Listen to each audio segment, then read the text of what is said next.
নমস্কার বন্ধুরা, আজ নিয়ে এসেছি লাচ্ছা পরোটার রেসিপি নিয়ে, যেটি খুব সহজেই ঝটপট বাড়িতে তৈরি করে নেওয়া যায়। তবে চলুন বন্ধুরা, দেরি না করে দেখে নিই আমি কীভাবে বানালাম এই লাচ্ছা পরোটা। তো এর জন্য প্রথমে আমি 500 গ্রাম ময়দা নিয়েছি, দিয়ে দিলাম স্বাদ অনুযায়ী লবণ, আর দিয়ে দিলাম সাদা তেল 2 টেবিল স্পুন। তারপর হাতের সাহায্যে ভালোভাবে একটু ময়াম দিয়ে নেব। এরপর হাতে মুঠ করলে দেখুন ঢিলার মতো শক্ত হয়ে যাচ্ছে।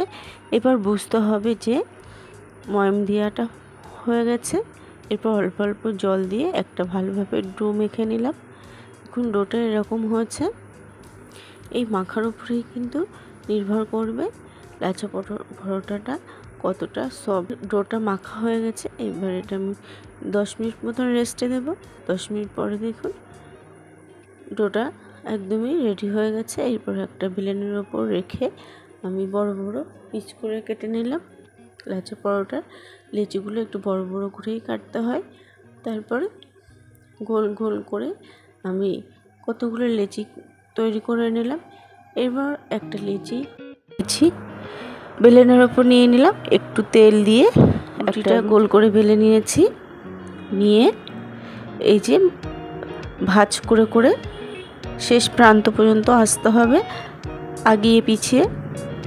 তারপর এটাকে একটু গোল করে মুখগুলো এক জায়গায় আনতে হবে, যেরকম জিলিপির প্যাচ দেয় সেরকম।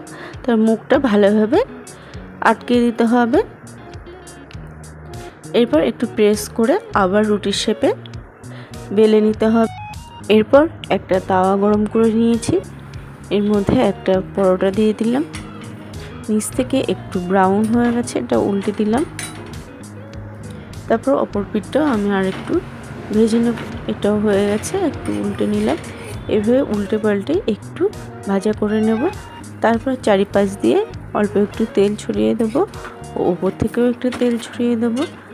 এই পিঠটা হয়ে এসছে, আবারও আমি উল্টে নিলাম। অপর পিঠেও অল্প একটু তেল ছড়িয়ে দিলাম।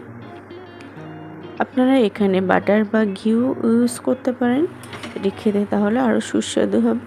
তো রেডি হয়ে গেল একটা বাটার পরোটা। এরকমভাবেই আমি বাদবাকি লাচ্ছা পরোটাগুলো ছেঁকে নিলাম। তো বন্ধুরা দেখুন কত সহজেই তৈরি হয়ে গেল লাচ্ছা পরোটার রেসিপি। আপনাদের রেসিপিটা কেমন লাগলো অবশ্যই কমেন্ট করে জানাবেন। ভালো লাগলে একটা লাইক দেবেন।